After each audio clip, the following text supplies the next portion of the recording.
دوه سړي روانو د کور نه دوه سړي ووتل په سفر باندې روانو د کور نه ووتل چې کله د کور نه ووتل دا بالکل په غور باندې زماره خبره وره که په غور هم ونه لري د بیا په نه پوهېږي یو د کور نه ځان سره 3 روټۍ واغستې او بل سړی چې کم دی نو هغه ځان سره د کور نه 15 روټۍ واغستې دواړه په سفر باندې روانو دواړه یو ځای کې میلو شو خیر په خیر شو چرته دی یاره پلان کیږي د زمزم په سفر باندې روان یم دواړه یو ځای په سفر باندې روان شو چې یو ځای ته ورسېدل هلته کې ستړیم شو وږیم شو نو د یو ځان سره د کور نه 3 روټۍ راغستې دي او بل 15 راغستې دي یو ښکلی بهترین ځای یې وکته د اونې سورې وکته هلته کې اوبه هم وې وی چې راځه دلته به کینو دا روټۍ به مو خورو لږ به دمم شو بیا به مخکې خپل سفر جاري وساتو وی صحیح ده کله چې دې څنګه کېناستل هغه یو خپلې 3 روټۍ راوباسلې هغه بل خپلې 15 روټۍ راوباسلې دې کې یو کس په لاره باندې تېرېده نو طریقه دا ده چې زه فرض که وږې ما یا روټۍ ته مې زړه کېږي روټۍ خورم نو په مسلمانانو باندې چې تېرېږم او هغې روټۍ ته ناست دي نو زه به ورته ووایم چې السلام علیکم سلام به پرې واچوم نو هغې به ما ته ووایي چې راشه مونږ سره روټۍ وخوره ځان سره به مې روټۍ ته کښېنئ نو دا کس چې په لاره باندې روانو نو دیم به وږې شوي سفر یې کوو نو ده وی السلام علیکم نو هغه دواړو کسانو ورته وی وعلیکم السلام وی راځه مونږ سره روټۍ وخوره ځان سره یې کښېنو چې کله ځان سره کېنو دا دریم کس چې مسافر نو دا مسافر چې کله روټۍ ټول وخوړه 3 واړو نو دا دریم کس چې راغلی و دی چې کله تلو یاره زما تعدید او ځای مې لرې دی تاسو که لږ دمه کېږئ زه به دنه لاړ شم وایي صحیح ده په تلو کې دې ته 8 دیناره ورکړه د هغه ټایم چې کمې پیسې وې که نه دیناره هغې وله ورکړه وایي دا واله دا ستاسو شو چې کله دې له ورکړه نو هغه کس خو په خپله مخه لاړه اوس دی په خپل منځ کې دا دینارونه چې دي دا تقسیموي نو دا چا چې 15 روټۍ وې نو دله دینارونه ورکړي نو د 15 دیناره واغستل په خپل جیب کې واچول چې دا 15 دیناره زما شو چونکې زما روټۍ څو وې 15 وې زما روټۍ 15 وې نو 15 دیناره زما شو او د ستا روټۍ چې وې هغه 3 وې نو دا 3 دیناره ستا شو هغه 3 دیناره هغه له ورکړه هغه ورته وایي چې نه دا خو دې مونږ سره راغې کېناسته او روټۍ مونږ سره یو ځای وخوړه نو دا خو نیم دینارونه ستا کېږي او نیم زما کېږي ته 1 دینار ماله بل هم راکا زما هم 4 دیناره به ستا شي او 4 به ستا شي دغه مونږ سره په یو ځای روټۍ خوړلې ده په دې کې دواړه روان شو او په جنګ شو چې دا 1 دینار به ته بل هم ماله راکې او دا 15 روټو والا ورته وایي چې نه زما 15 روټۍ وې زما 15 دیناره شو ستا 3 روټۍ وې به ستا 3 دیناره شو بس خبره چې دا نو لاړه وایي راځه ځو حضرت علی رضی الله تعالی عنہ له پاغه باندې او فیصله وکړو حضرت علی رضی الله تعالی عنہ له لاړل وی تا خبره و د ټولو وکړو موږ زه د کور راوتم وی ما ځان سره 15 روټۍ راواغستې د ځان سره 3 روټۍ راواغستې په لاره یو ځای شو روټۍ م خوړه ممکن استو یو ملمه راغې هغه را سره کېناسته ملمه چې ته نو موږ له 8 دیناره راکړه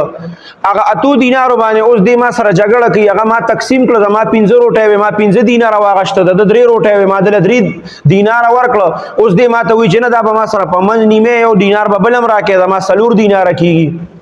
هغه حضرت علی رضی الله تعالی عنہ هغه 3 دینارو والا ته وایي دا د چې کومه فیصله کړې دا صحیح ده که نه بس په دې باندې اکتفا وکړه هغه ورته وایي هغه 3 دینارو والا وایي نه نه وایي زما د انصاف فیصله پکار ده وایي د انصاف فیصله دې وشي وایي که ما د انصاف په فیصله کې کم هم میلو شي خو ما د انصاف فیصله پکار ده حضرت علی رضی الله تعالی عنہ ورته فرمایي چې ګوره که د انصاف فیصله وشوه نو ستا د عیسی ګورې نور هم کمیږي وایي کمه دي شي خو ته د انصاف فیصله وکړه حضرت علی رضی الله عنہ ورته وایي ټیک ده وی تا سره 100 روټۍ وی ما سره 3 دی بل ته وی تا سره 100 روټۍ وی ما سره 15 وی تاسو ګوره چې د کله 3 واړه روټۍ ته کېناسته 3 مرګري راغې اره یو روټۍ چې کومه ده اره یو روټۍ دا چونکې تاسو 3 مرګري وې نو هر روټۍ چې کومه ده نو دا به 3 ټوکړې کوو ښه 3 حصې کوو به ځکه چې یو روټۍ یو حصه تا خوړلې یو تا خوړلې ده او یو چې کومه میلمه هغه خوړلې ده نو یو روټۍ به 3 حصې کوو ستا 3 روټۍ چې 3 حصې شوې نو 3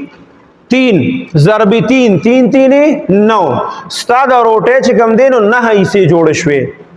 او استاد دا بل مرګره چې دی د دو روټې وی 15 نو د 15 روټو چې درې درې حصے کې هغه لا په 5 کې ضرب ورکې 3 5 ضرب 3 پانتیا 15 پانتیا 15 د روټو نه 15 جوړ شوې ستا د روټو نه 9 حصے جوړ شوې اوس دا 1509 به مونږ جمع کو 1509 چې مونږ جمع کړو نو د دې نه جوړ شوې 24 24 حصے دې جوړ شوې 24 حصے دې جوړ شوې نو 24 حصے چې دي دا به اوس مونږ په 3 باندې تقسیم کو ځکه چې هغه حصے خو تاسو خوړلې دي کنه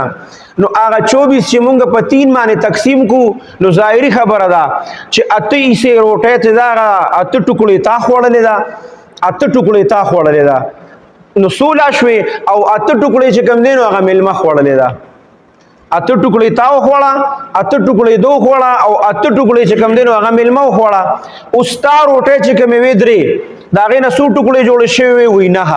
نو هغه نه هو کې خو اته ټوکړې تاو خوړې کنه و یاو چې هغه کې اته ټوکړې ما خوړې وستا سو ټوکړې پاتې شوی وي یو وي هغه ملما صرف ستا یو ټوکړه خوړلې ده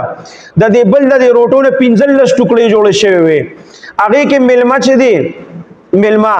هغه د پکې په خپل اته ټوکړې وخوړې چې اته وخوړې نو 15 نه اته منفي کا و پاتې شوې نو د چې دی د روټو و ټوکړې هغه ملما خوړلې دي نو د روټې و ټوکړې خوړلې او ستا د روټې یو ټوکړه خوړلې ځکه ستا د روټو نه 9 ټوکړې جوړ شوی وي کنه اته خو تا وخوړې یو ټوکړه ملما وخوړه نو ستا د دې وجه دا اته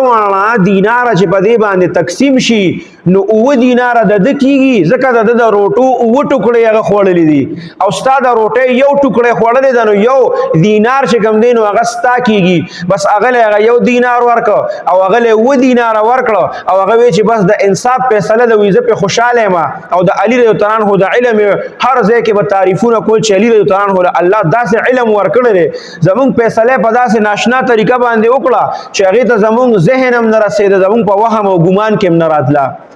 نو بهترین انداز باندې فیصله وکړه دا قبل کس وي هغه به وي به د ټیک دی کنه مړه خو ته 15 اخله وستا 15 روټه وي استاد ری وي نه علي تران خو داسې د انصاف فیصله وکړه چې هغه ته د یو عام سړی د نن سبا د ټول غټ وکیل کراول د ټول دنیا